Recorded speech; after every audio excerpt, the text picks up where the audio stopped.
All right, sit back, relax. It's time for another Laneway Talks. G'day, Rob. Welcome to another episode of Laneway Talks. How are you? I'm good, thanks, Vince. Thanks for having me again. It's my pleasure. The audience should kick in now. Mate, they love you. I do, thank you. And you too. Well, there's been a lot happening. Still, it's been Christmas, but still a lot happening in music. And by the 8th or 9th, things are back in full swing in the music business. That's good. So I thought, yeah, exactly. I mean, in the old days, you just wouldn't do that. You'd wait till late January, but, there is no stopping now. Quite frankly, some people are releasing on the 1st and 2nd and 3rd of the new year. Look, I thought what we could start with today too, I just wanted to, pick up on what's news out there and whatever, and what's new. Well, what I've been picking up is Electric Pandas are going to do a tour in 224. Do you remember Electric Pandas? I do, yes.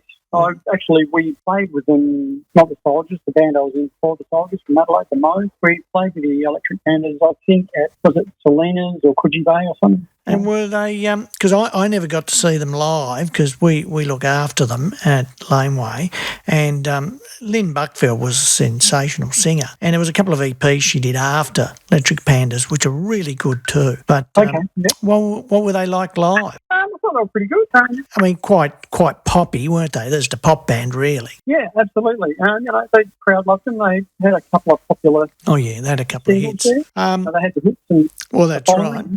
And they delivered live. So that was good. The next thing happening or has happened is the Mark of Cain of their national tour. Now, you should be a real fan. They concluded.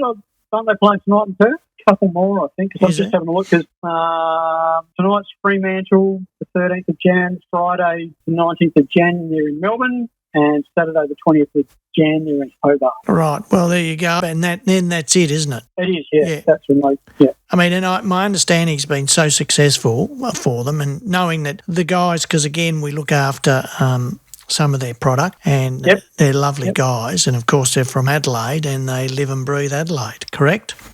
Yeah. And Eli Green is playing drums for them now, and he's a phenomenal drummer, local guy from here. Oh, yeah, because they used to have the American guy, didn't they? They did, John, because I had a little bit to do with the drummers from Mark of Cain over the years, but yeah, I think it was John Stainer. Yeah, sensational band though. Of course,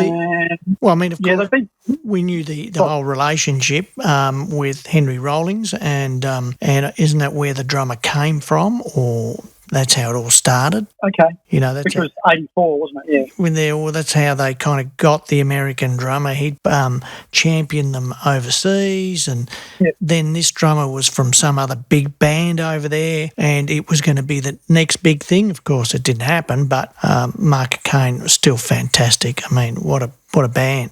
Anyway. Yeah, great, solid, hard-rocking band. Brutal, actually. Well, the other one happening, Dave Warner has been doing a few shows and has vowed to do more in 24, and he has his new book out, Big Bad Blood.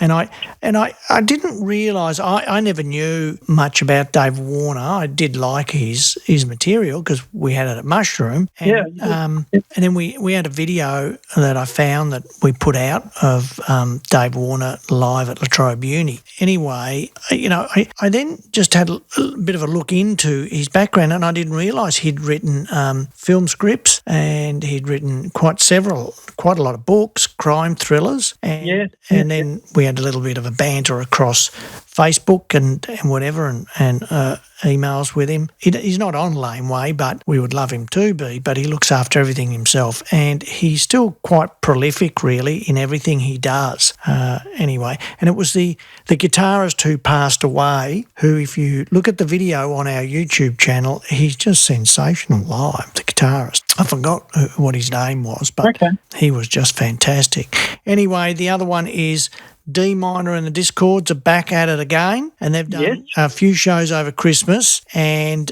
John, the singer, is going to do some solo material. He's approached me, and we said yes, we will put that out, and he's coming back to me with that late January or into late February, around that time. So we will be seeing more from, well, I suppose, part of the D minor, but D minor on the Discords, even though it was one album, Rob, it was a fantastic record, and visually they were just so good live. And I think it's a travesty they didn't do more work, put more albums out. Anyway, it is what it is.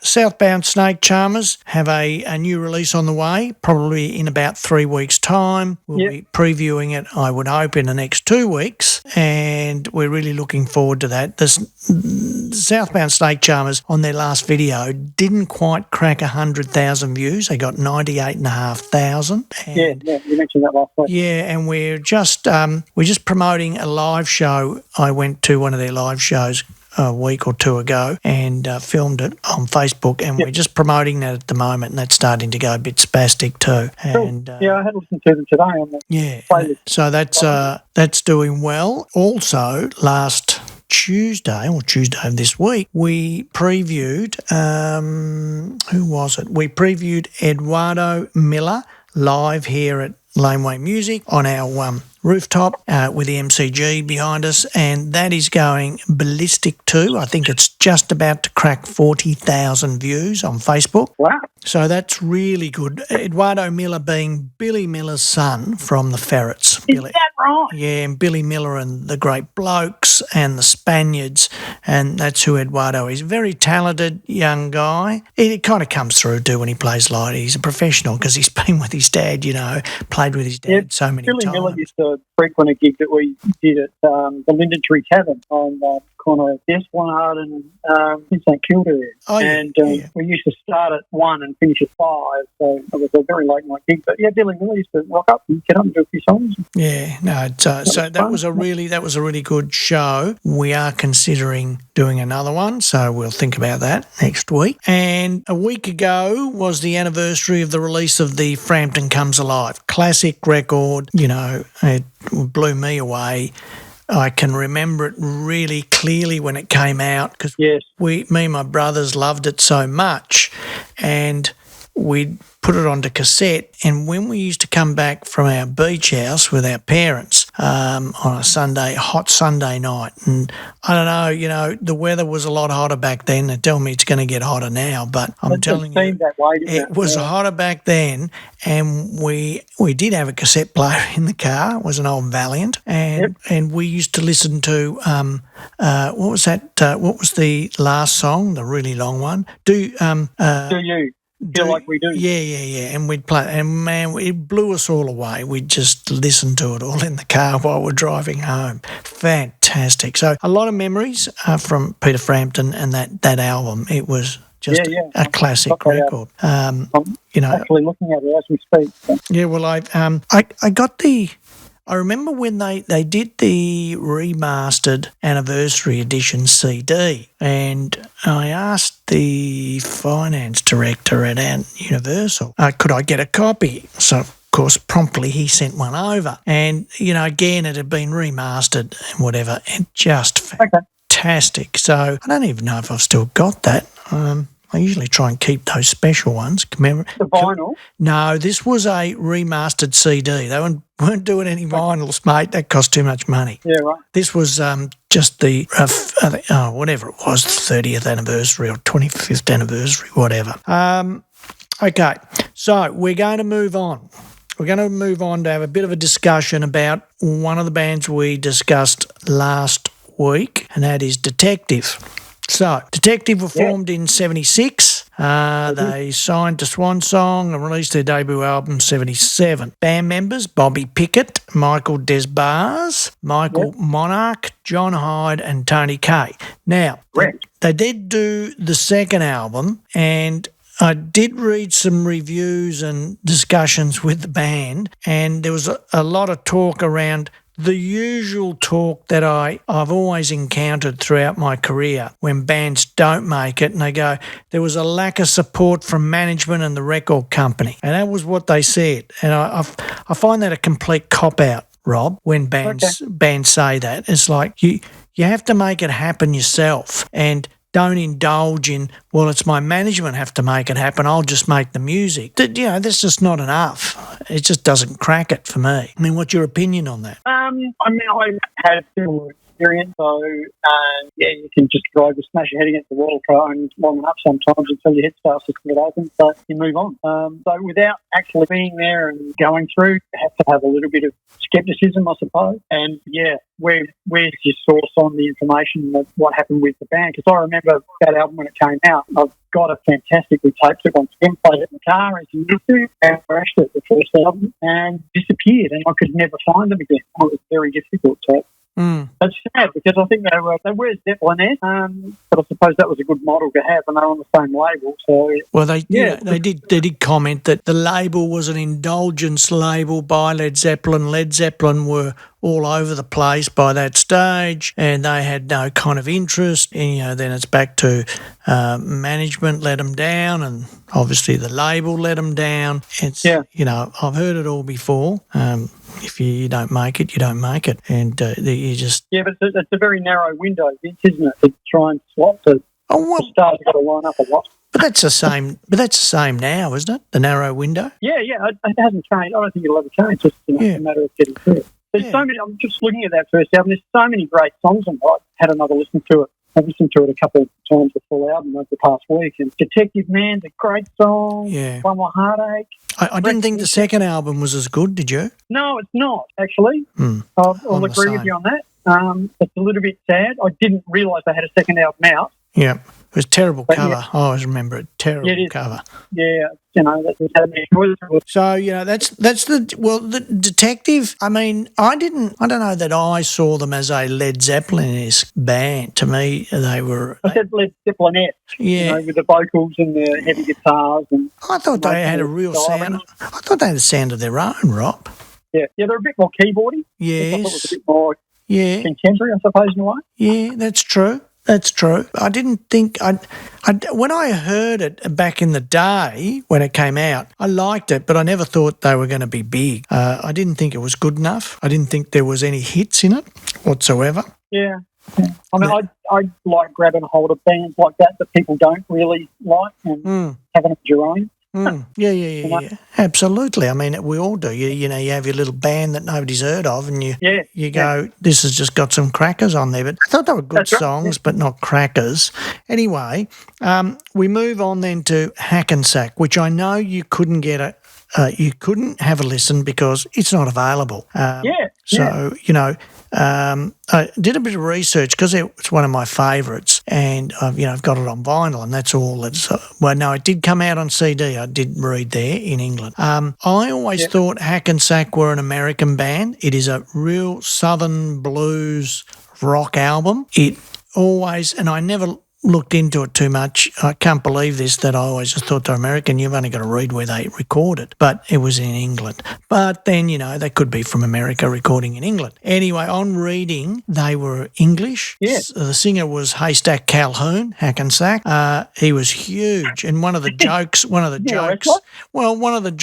online was that the band used to say you had to top, I don't know, whatever it was, 100 kilos to join the band or something like that. The other band so like a backman turner overweight. Yeah, but the other guys weren't big. It was only the singer. Anyway, that's Nicky Moore. Now, you have been able to listen to Nicky Moore, right? Yes. And the first track on your... Yeah, on that Dirty Blues playlist. And if everybody's listening, it's on Spotify, Deep South with a Twist of Blues. That's it. Yeah, with a Twist of Blues. That's what it's called. And what we're trying to do with that, and just quickly, before we get back to Hackensack, is I'm trying to pinpoint, firstly, bands that are not big and commercial and that have more rock than blues in there but have a real twist of blues. And it's, kind of an alternative edge to it. So that's what I'm trying. So it does push it towards more rock, and I mean more rock and a little bit of blues, but some of it's got more blues in it. Anyway, I'm trialling it. I think there's 11 listeners, but only started 2 weeks ago or whatever. And I'm just going to promote it each week on our Facebook page and just try and keep building it. It may take us a year to get to 1,000 or 10,000. Yeah, right.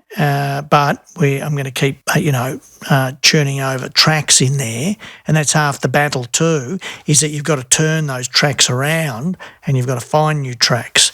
But they're definitely out there, definitely, if someone's got a million streams, I really can't put them on there because they're just too popular. Anyway, that you did listen to Nicky Moore on there, who's the lead singer for Hackensack, and then if we look a bit more into Nicky Moore, he was a heavy metal singer, and here he is doing this blues. It's interesting because I'm just looking at him here on the Discogs website. Yep. He played in a Big Jim Sullivan band. Big Jim Sullivan was one of Blackmore's influences. Oh, really? So, I can't remember his name, the rep from Yamaha, he was one of Hendrix's influences. Right. Founder of all of that.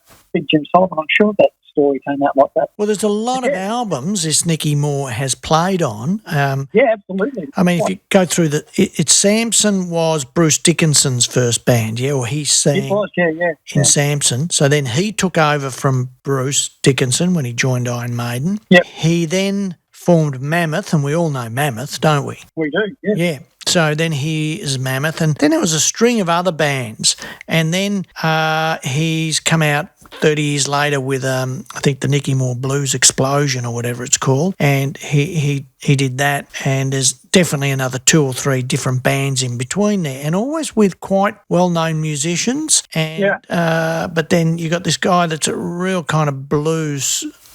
In his heart, there's this real blues thing happening, but he's a heavy metal singer. So I found that really interesting, gave the guy real depth, never had any real success. I didn't think Samson and Mammoth really became big, did they, Rob? The underground guys knew who they were, I think. Well, I agree with that. I always used to see their albums at the import stores, the vinyl, but they never cracked it as a big band like Iron Maiden or Judas Priest. Yeah, it's hard to know because we weren't in England or the UK to sort of discover how big they really were. But, I mean, speaking with Iron Maiden, Paul Di'Anno's on tour in Australia at the moment. So. Oh, is he? The original singer. Does he pull much of a crowd? I don't know. I was thinking of going to the gig on Wednesday night, actually. I think it's Wednesday night this week, here at the Gull. Yeah. I do remember him when he was here last. Might have been 5 years ago, 7 years ago. All right. Did he get a few people there? Or? No, it was never that big. No, it was never. He's just doing the pub circuit, so yeah, I mean, it's not huge. So, if we, with the Hackensack, I mean, then I'd look at the other band members, and Paul Martinez was on bass. And so I did a bit of research on him, and he'd played in an enormous amount of bands. I mean, he had played with everybody. Ray Smith, well, he was from Mott the Hoople, I think. Ray Smith on guitar. Okay. And so there was quite an array of guys in Hackensack, and and I couldn't find. I did see in Discogs that there was a live album they put out, but I can't find it anywhere. It's not online, that's for sure. So they've kept everything offline, and you can see that Nicky Moore only has the one album up, I think, and the Samson and Mammoth albums are up, but they're quite lame in comparison when you say metal. You listen to them now, and they're quite lame. Aren't they? So that was the Hackensack thing. So what I'm going to do is I'm going to transfer it for you and from vinyl and get you to listen to it in a couple of weeks, okay? Yeah, looking forward to that. That'd be great. Yeah, it's a really good record. Now, then I wanted to go on to, I think, Judas Priest, didn't I? I talked about Nicky Moore a bit, that, yada, yada, yada. Well, we sort of looked at that last week, the first 2 albums, and you can't get them online. Blah, blah, blah. No, I said you could, but you can't. No, you can't.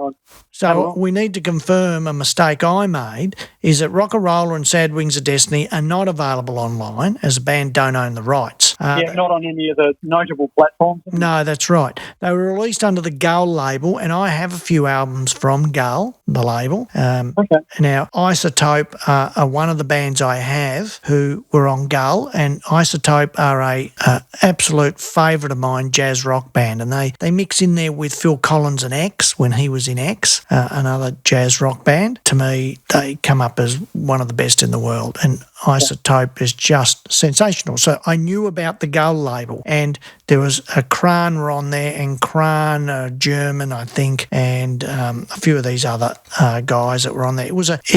I did read online that it is whoever owns it is weird, and they don't release a lot of their stuff online. It's all that kind of mumbo jumbo. So therefore, there you go.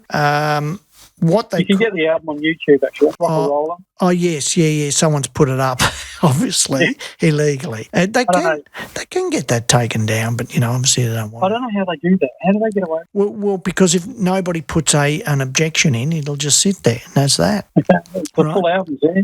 Yeah, so, a lot of that too. But what happens is, if you're active, like we are on YouTube, if we find we're happy for people to put our albums up on their channels, because we will, it will capture that it's our material and we will get paid for the plays. Yes. So we don't care.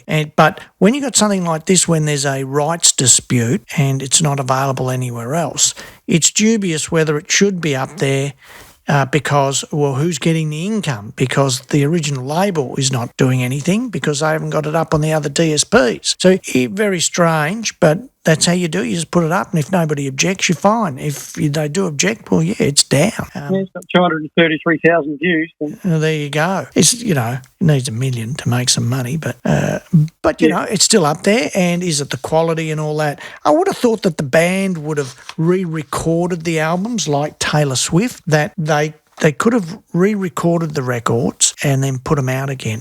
And you can do that. There's nothing wrong with that. It's the original recordings which are obviously in dispute. So anyway, that's just correcting a mistake from back then, from last week. Now, I've heard a few new tracks from you. So tell us a bit about what's going on. I've just been speaking to the guys and looking around a bit of collaboration, as you suggested a couple of weeks ago. Yeah. There's a few things happening. So, Gibbs been writing, as in Stephen Williamson from the Soldiers has been writing with a writer from Queensland, and I've recorded some drum tracks to that. Yep. And so they're in demo form at the moment. So I've just played them to keyboard player and guitar player, Ronnie, who plays with the Soldiers, is having a look at recording a guitar track for it, because we're looking at probably doing a 4-piece thing, because our rhythm guitar player's got a few issues with his health. Yes. There's 2 or 3 tracks there. I sent him another track. I think yesterday I CC'd you in that too. Yep. There's another demo track from a couple of writers from the UK that Gibbs chopping it up and putting some lyrics to. So, there's a bit happening. Fantastic, mate. It's about time. Yeah, it's all been there. It's just having the time to actually get it out to you, which has been difficult because I've been very time poor, with uni and study and work, playing and all that stuff that you do. But as I said, it's underway. It's just a matter of time that it takes to get it out. And so hopefully we'll get something from you in the next 2 months, yeah? Yeah, of course. Yeah. Because what we're putting out are old tracks that have been remixed or remastered. Would I say that? Yeah, I've got the original stems, so I've doubled up drum track and fixed a few bits and pieces, and Gibbs done some vocal work. So I think they're still good songs or great songs. It's just a matter of getting it out there so that listeners can hear what we're doing. It's a time that I think we were really at the top of our game, which is 91. That's where those tracks came from. So, nobody's ever heard them other than live, because we used to play them live. But, Well, my thing is, mate, you're still a good drummer, so you need to utilise that while you can and record as much as you can. Still working on it.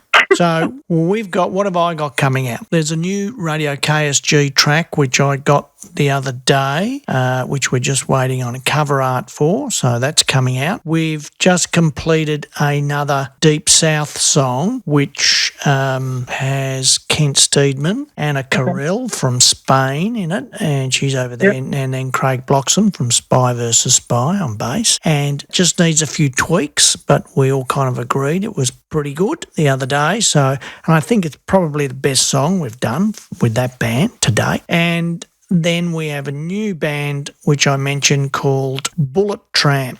Right, Bullet Tramp. It's the first song anyway, and that's I mentioned with Simon Chainsaw from Vanilla Chainsaws. And that is scheduled for release next week. I'm sure of it, next Friday. So be excited with that one, because we've got to finish off a video too this week. So a few projects happening there with with more material coming, because we've already recorded other stuff. So it's all just in the pipe works. So plenty happening there. Now, what else is happening on your side, Rob? I've been looking at as far as the anniversary of Neil Peart passing this week too, which is 4 years since he's gone. So 4 years. Yeah, it was 2020. Gee. Oh, God, I thought it was like definitely, yesterday. It is, yeah. And Geddy Lee's got a new book out, which is called My Effing Life. And I've been reading that. I got that as a Christmas present, and that's being promoted over all meetings at the moment. Has Neil's got a new album coming out? Has who, sorry? The guitarist from Alex Lifeson. Yeah, Alex. Not that I know of. I mean, he's been on the promo book tour with Geddy. But, I thought he's got a new band together, I'm sure of it. Yeah, it's possible because he's got a band with his son, as far as I know, and they dig around. But and you see it's interesting. Strombo, do you know the interviewer Strombo? He's done some interviews. He's pretty popular with a lot of the bigger acts, and he does really in-depth interviews, lovely to see. But he was saying to Geddy about how a couple of weeks after Neil passed, Geddy's getting all these messages about if he wants a drummer, and completely inappropriate, and kind of shocking really when you think of it. Hang on, there's a bit of grieving time here, and who's going to want to fill that drum chair anyway? Well, yeah. And I know they both want to get out and keep playing, but I'm not sure what project. Could you imagine? Yeah, who could actually do it? I mean, well, I don't think anyone can. No, I don't know either. The nature of Neil, his writing, his lyrics, it was a third of the band. You would have to change the name of the band, and it's a whole new band. You would, yeah. It'd have to be another thing. Because even Geddy's solo, my favourite, Headache, that's very different from what Rush is. So. And I know I've heard Alex's solo stuff too. It's a different laneway to what. There you go. Did you see the Black Crowes have got a new album out? Chris and what's his name? Yeah, well, they're great. I mean, you got me to listen to Dirty Honey. Yeah. And Goodbye June. I really think there's a lot of Black Crowes elements. Yeah, in definitely. Those two bands. I thought that with Dirty Honey, if you went to the earlier stuff, it was really ACD-ish. Yeah. What a young band. I mean, they're on fire. I mean, they've got Angus and Malcolm's guitar tone. Like, I was actually quite surprised at how close they got to that. Yeah, wow. Yeah. Goodbye June, a different feel altogether. A bit more, I think, a little bit of keyboards in there or whatever. Yeah. A bit more polished than Dirty Honey. That's the way I see it. But just two sensational young acts, Yeah, they were both good. So thanks for the tip on that. Yeah. It is. Look at the temperance movement. They've gone. I think they've split up now. But they were another great band. And I got to see them in London myself, and they were really good. But it's trying to discover these, and that's what I was getting at with the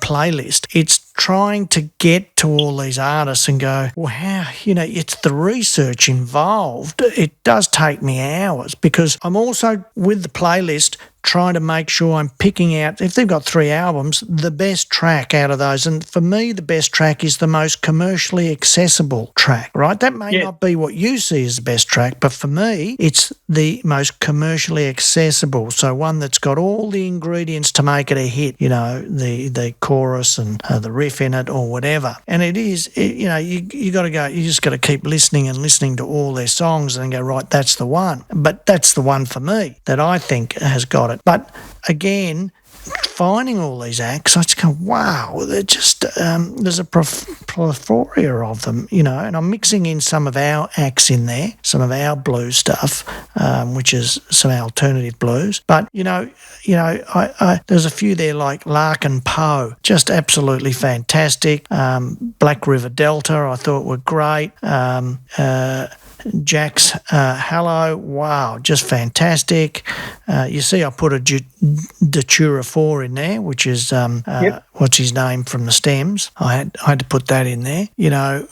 Just look, the Karma Effect, I thought that was unbelievable. Bourbon House, Troy Redfern. I mean, there's just so many that, and it kind of really brings home to you how many are out there struggling around the world because they've only got a couple of thousand streams, It is. Yeah, right. It's bloody hard trying to get some traction. I'll tell you something that's come up with us in the last a couple of weeks is that when we do ads and we put a learn button on the ad and the learn button goes to a smart card, and the smart card gives you the different digital platforms like Spotify and Apple to click on and listen to the song. And what we want, we'll spend the money, and we want people to click on there and see if it gets a bit of momentum, and maybe it can viral. Okay, that's all we're trying to do. And when we do that, we get very, very poor responses. We've never been happy with it because Spotify is supposed to be live. Well, it's not live because I've told you this before, Rob, where if I release a record on the Friday,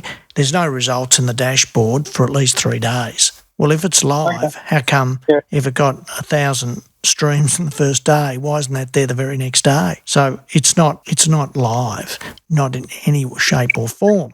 And to me, it means it's being vetted. So we're not happy with that process and that marketing. We're starting, to think that it's a complete waste of money. And then there's what we've just started doing is on Meta Meta are really pushing for videos. They want to grab some of YouTube's success because YouTube are so much more popular than Facebook. There is no doubt about it. So they're now introducing, you can put full videos on there. So we're doing some campaigns there, but especially with some of the live shows I've gone to record on my phone. Because that's what I do. I just rock up to one of our gigs. I put my phone up and I hold it there for half an hour and I record it live. There's no magic to it, Rob. It's just on your iPhone and record it and bang. And we've been promoting those. We're promoting those in Facebook, Meta. We're then putting a learn button on there, which takes you to the video of that band, say their latest video. So there was one there, Southbound Snake Charmers, and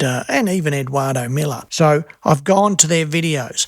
I can see. So let's say Eduardo. Eduardo hasn't had an album out for about 2 years, so he's got a new album coming out. But his video was quite old, so it'd come to a complete grind. It might be getting 1 stream a week. So then we do the campaign, and I put that learn button on there, and straight away, the very next day, I can see those streams coming through, right? I can see it's real. As people are clicking on my ad, they then get the learn button, they click on that, takes them straight to YouTube, and it registers, and suddenly someone that hasn't been getting any streams is getting quite a lot of streams. I think he's up to nearly 40,000 views, and there's a lot of streams coming through. So we had a discussion here about it the other day and how disappointed we are in Spotify. And is it real, Rob? That's the question. Is it real? Do you know what I mean by that, Rob? How can you find out?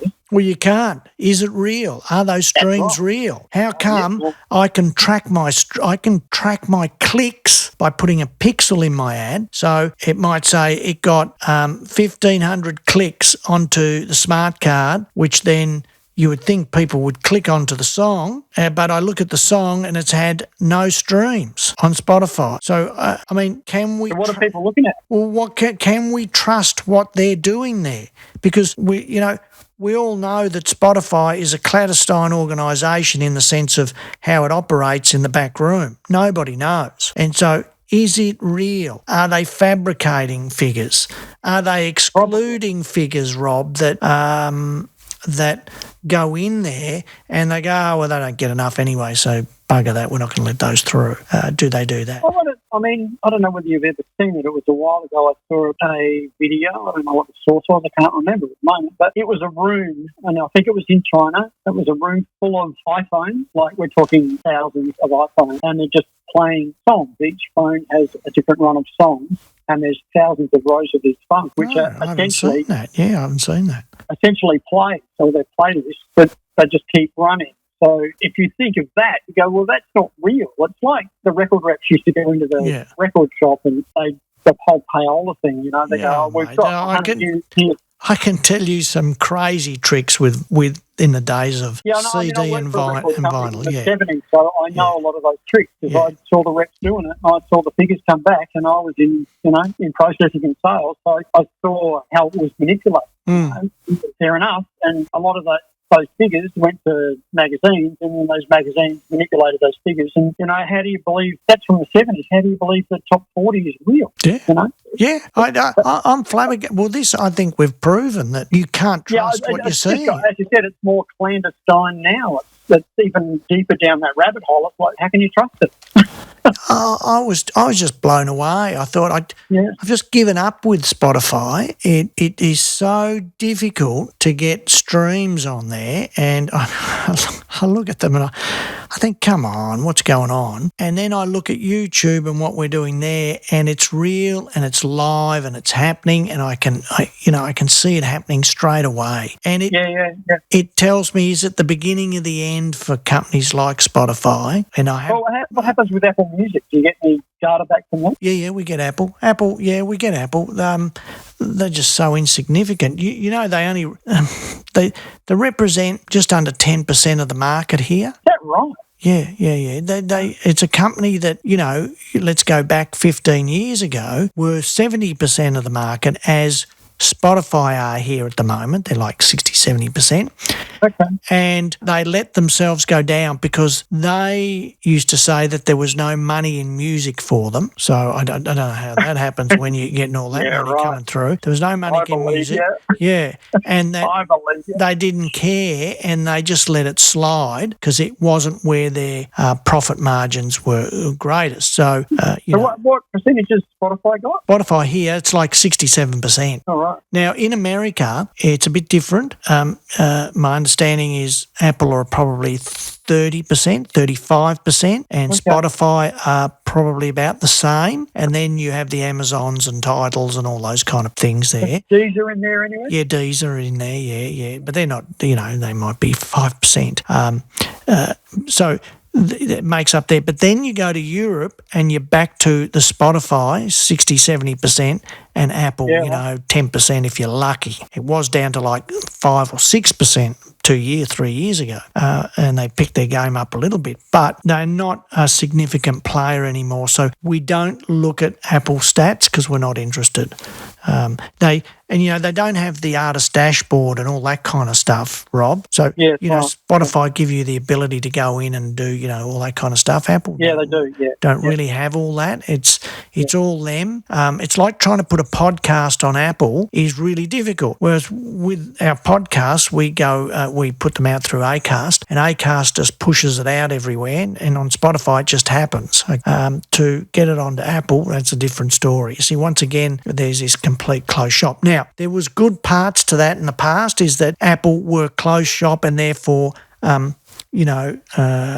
black market activity and criminal activity was very difficult to achieve on Apple. We all knew that. You felt safe with Apple. So that's a good part about it. But the bad side is that, everything was so difficult. To try and submit a song 5 years ago, I had to be a registered mastering, authorised mastering person. Okay. From app, right? So if you had to get approved by them to be a mastering expert, and so you had to do that kind of stuff. And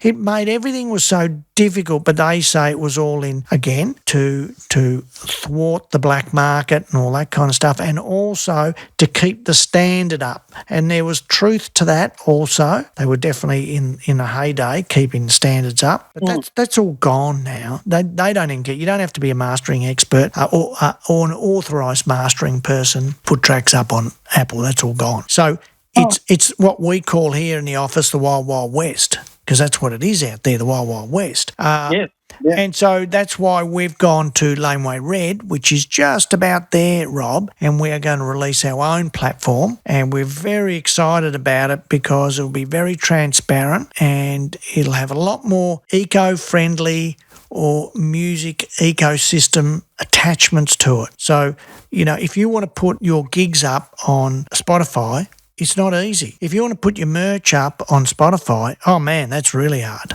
All right, so you virtually have to have a Shopify shop because they're in cahoots with Shopify. That kind of stuff. Whereas with us, it will all be within the one ecosystem. You can do it then and there. You want to sell some equipment. So say you've got some old cymbals there you want to get rid of. You can put them up. So if you got Virgin Soldiers in there, you go, oh, by the way, I've got some cymbals for sale, and you put them up. Okay. All right. So why couldn't Spotify and all that do that? But what it tells me, this is my opinion, is that we get back to this corporatised world, and I'll be really political in this. What's happened is the Labor Party have become the corporate players, and they support the big end of town. I what I truly believe, and the Liberal Party now are going to go out to the suburbs, and they're going to try and get the working element of society to vote for them. This is my opinion. And isn't that the opposite of what their ideology was in the first place? Whose? Labor. Labor's was a workers' party. That's right, but now they're big end of town. Oh, mate, they're big end of town if I've ever seen it. Yeah, the whole Alan Joyce, the voice thing, with the food stores, Coles and Woolworths, who should be investigated for price gouging and all that kind of stuff. It's all about support and staying in power. Now, of course, the Liberals will do it on their side. Then we have the Teals, who are just the crazies to me. I mean, I don't even hear what they're doing, And so I get back to the music and the corporatisation. Why wouldn't Spotify build all those elements in there? Oh, because there's not enough money in it, but it would be part of the ecosystem, and it's about music. But I suppose, look, I mean, and they've got every right to say, no, music's secondary. It's a business, whereas Laneway Red is going to be about music. The business side of it will come second. I say to you, Rob, how much money is enough money to live? And I'm not a socialist. I'm putting that out there to everybody. I'm not a socialist, all right? I love making money, but, how much money is enough money? And there's this whole new world of, it's about the business, and Spotify and Apple, I think, signify that in that they're not interested in the music. It's the business itself. The music is just secondary, that makes them the money. And that's just not good. That's not good for me. But it all comes back to, as you said, the consumerism that's run by corporate companies. When you think of the original ideology of the blues music, which are the roots of pretty much every popular music that we listen to now, it's in contrast because they never wanted that music to be popular, and you're always fighting the establishment. It's just a bigger version of what's going on, the suppression of certain forms of music by the bigger companies because they want to sell what they can sell. Well, if you get the top 2%, and we know what's going on with Spotify in that as of the 1st of Jan, there's this whole new revenue model, and if you don't hit 1,000 streams, you don't get paid, and you're put on the no pay list, and the top 2% of musicians weren't against it. I bet they weren't against it because it adds another $500 million to the money to be distributed to the top end of, let's call it the top end of Music Town, right? Yeah. So they love it. And the monopoly, really. Yeah, and so once again, that's happening with the musicians too. It's just dog eat dog, isn't it? Yeah, good song. It is, dog eat, well, it's status quo, isn't it? Dog eat dog. No, it's an AC/DC song. The Soldiers did a great cover, I think. Oh, right. I know that was Dog of Two Heads, wasn't it? Status Quo. That was I don't know, it was about their fourth album or something. It was Dog of Two Heads before they cracked it with Hello and Pile Drive. Yeah, exactly. On the level. So, I see all this stuff. So we're going to come out. I mean, it's going to come out basically as a basic platform first, and then we've got all these ready to release, but we're going to let them out, 3 or 4 months at a time and add them to the product line of what's in there. But once again, it comes back to trying to get bands to have platforms that are transparent for them, and that, if they do get streams, they actually can see them in real time. Why could Spotify not show me streams for 3 days? I mean, what is that? I mean, why? I mean, I don't understand it. It's insane. yeah, all this kind of stuff. And then I see I think I said it last week. I see the analytics and I try and assess to drill down to go, right, we're getting some traction there. Let's really drill down and see who we're going to target with our marketing. And it then stops at a point. You can't get any more information. Okay, but I need the next level of info to really pinpoint my marketing. But you can't. But they've got it, but they're not giving it to you. And, there's a lot of examples on that. Maybe we should do a show on marketing. I mean, but there's a lot of people that show you how to market on Meta and YouTube. And most of them are sponsored anyway. So, they tell you, that it's just them, but they're sponsored. But, maybe there's something in that to go through a bit of it, and as I say, to show the stats and then go, look, it just stops at a point and you can't go any further. So there's just all that kind of crazy shit happening where it makes it really difficult for the artist to pursue their craft and to try and get to the audience. You're just trying to get to a wider audience that will like your music. And that Deep South Blues with a Twist, did you listen to it at work today, Rob? Yeah, we played through. Look, tell me truthfully, were the tracks in there that you liked, that you thought, geez, that sounds good? Yeah, it's good. It's good Jack, my workmate, Jack Thompson, phenomenal drummer, lovely guy. He was really pleased, and we're even explaining to customers that, we don't have to listen to a radio station in the shop. We're drummers and we can select what we want. Into supporting our own sort of local music and playlists and things like that. So, yeah, it's good to be able to listen to that freely in a work environment or a music shop and go, wow, I love doing that, like supporting local acts. Well, yeah, a lot of those bands, if you delve into them, don't have a lot of streams. Some did, but some don't have many streams. And you think, they sound fantastic. And there's a lot of good music. And people say, who is this? There's a platform there, and most of the people that come in are musicians or going to be musicians. Yeah. Absolutely. So, that's part of the whole problem. And, and then you've got the bands that just want to be signed and just want the record label to do everything, They're going to go on tour. I think, I don't think that's a reality, but... Yeah, how are you going to go on tour? I think that's an ideology that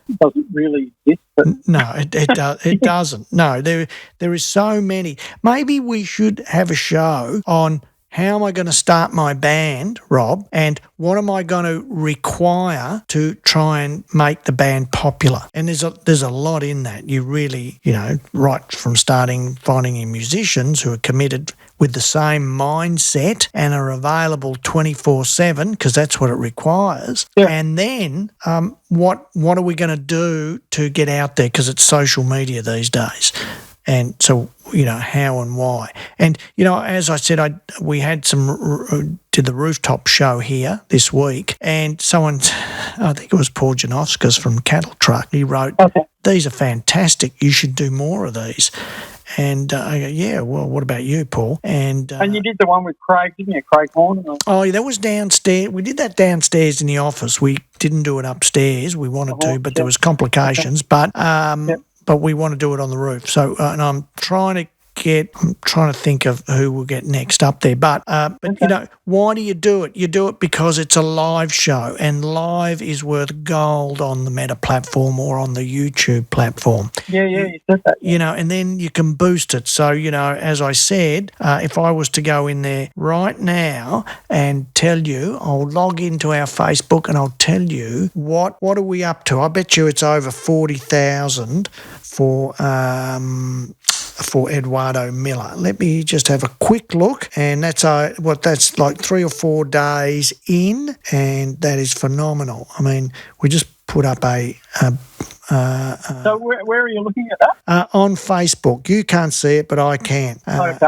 So Laneway music. Yeah, so it's up to 37.9 thousand views. And what do we look for in that also? It's the shares, and there's 12 shares, and that is good. You might go 12 shares. We'll try and get 12 shares on something, right? And we want that to get to probably 30 or 40. I mean, if you're a phenomenal star, you'll have 500 shares, but 500 shares is like top end of, Led Zeppelin. And it's 22 comments. Well, when we did the show, I think there might have been 7 comments. So there's nearly triple the comments, and we want that. That's what it's all about. And that's what Meta looks at. It looks at those comments, the shares, and then the views. So that one there is going ballistic, and we would hope that might get towards 100,000. Then if I go to the other one we did, which is Southbound Snake Charmers, we only just started that yesterday, and that's already had 5,600 views. All right, 7 comments and 1 share. So, and we of the likes, of course, we need the likes there, right? And we're looking for likes. And so, and there was something else there too. When I love this one. When we promoted Eduardo on Facebook, we superimposed him on a picture of the MCG. Someone said to me, that's false advertising. That looks like he's going to be doing it at the MCG because it says the MCG music sessions with Eduardo Miller. Or do you think that or not? What do I think? That you're using the background of the MCG when that's the view from your upstairs? Yeah. Why not? Go for it. Well, we're in the entertainment business, aren't we, Rob? I'm thinking so, yes. Yeah, and it worked well for us. The operative word there. Yeah, I couldn't believe it. Tell it. There's nothing, you cop it no matter what you do. You just cop it. There's always the ones out there that give it to you. I put out but that's there last year. I put out did I tell you I put out a post of Do Re Mi? Did I tell you that last week? No. Yeah, I think you did. You mentioned Do Re Mi last week, yes? Yeah, that's right. And someone got a bit upset because I mentioned the girls and not the guys.